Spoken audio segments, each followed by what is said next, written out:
नमस्कार फ्रेंड्स, आज मी तुमच्यासाठी घेऊन आलो आहे काही प्रेपोजिशन्स. त्यांचा उपयोग आपण कसा करतो, जसं की फॉर एक्झाम्पल बघा, बिलो आणि अंडर. बिलो आणि अंडर याचा उपयोग कसा करायचा आहे वाक्यामध्ये. तर आणखी काही प्रेपोजिशन्स आहे, त्यांचासुद्धा उपयोग आपण बघूया आजच्या या व्हिडिओमध्ये. तर फ्रेंड्स, चला तर सुरुवात करूया. प्रेपोजिशन तुम्हाला माहीत आहे नेमकं काय, मराठीमध्ये याला काय म्हणतो आपण? प्रेपोजिशन म्हणजे शब्दयोगी अव्यय. ठीक आहे, अव्यय.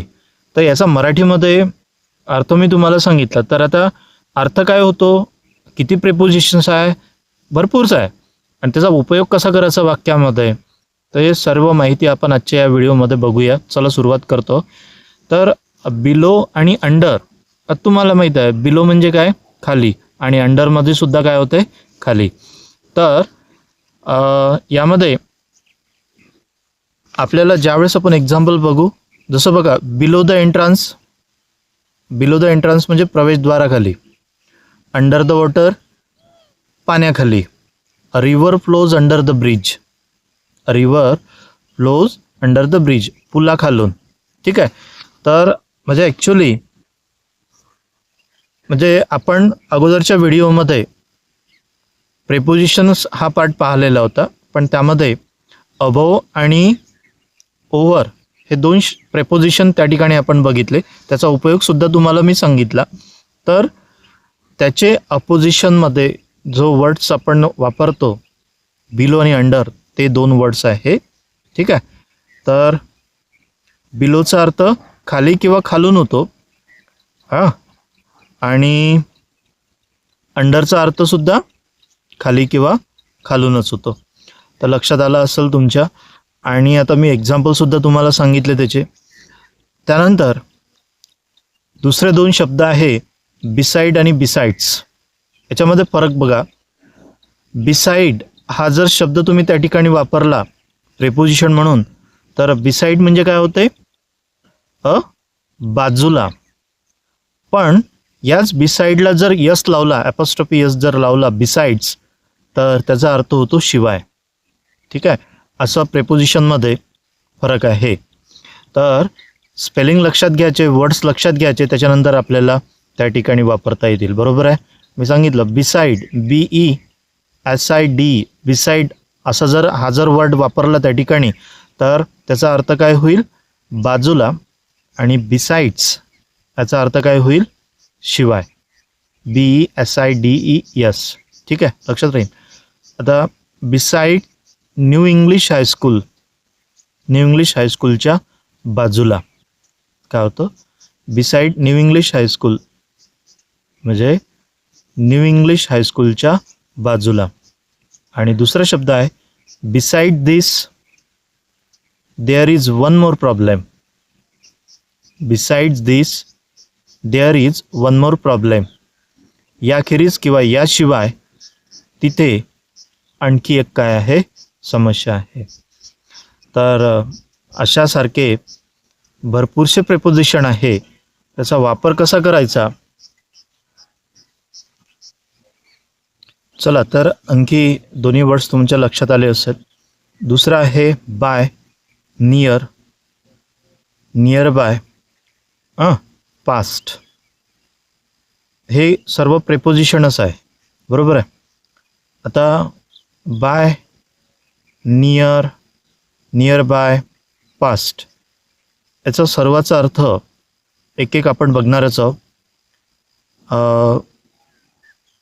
बाजूला, लागूनच याचा अर्थ म्हणजे ॲक्च्युली वर्ड्स इंग्लिशमध्ये नियर आपण हा वापरतो. बाय मीन्स जवळ,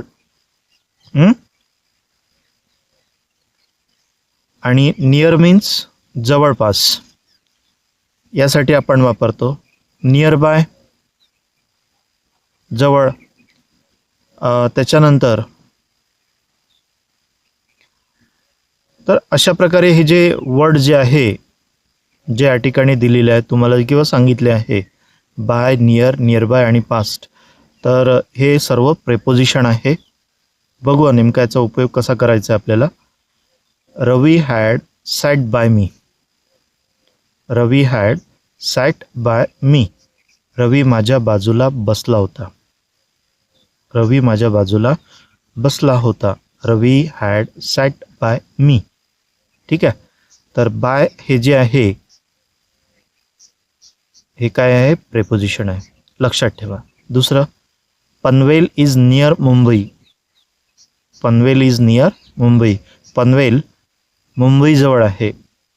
पनवेल मुंबईजवळ आहे. Is there any school near by.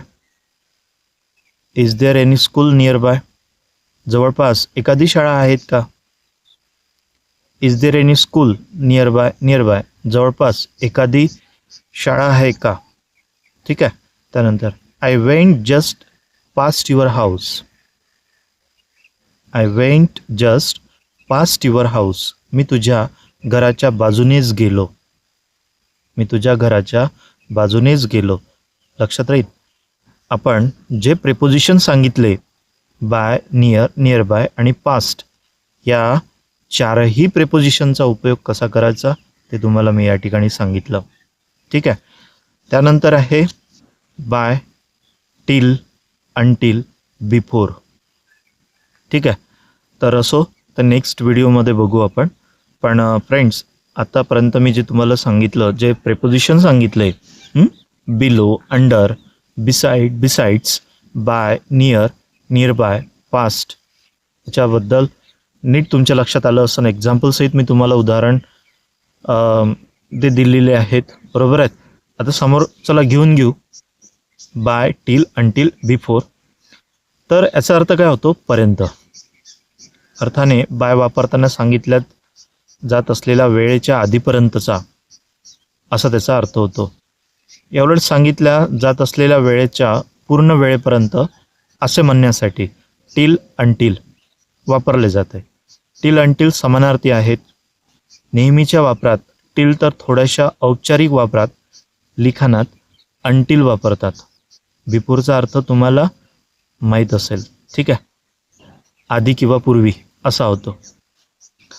तर बघा, वर्क टिल 6, 6 वाजेपर्यंत है ना, 6 पर्यंत काम करायचं आहे. पूर्ण 6 पर्यंत असं त्याचा अर्थ होतो. रीच बाय 6, 6 पर्यंत पोच. 6 पर्यंत पोच. कम बिफोर 6, 6च्या आधी ये. 6च्या आधी ये. लक्षात आलं का. वर्क टिल 6 किंवा वर्क अंटिल 6 असे म्हणू शकतो.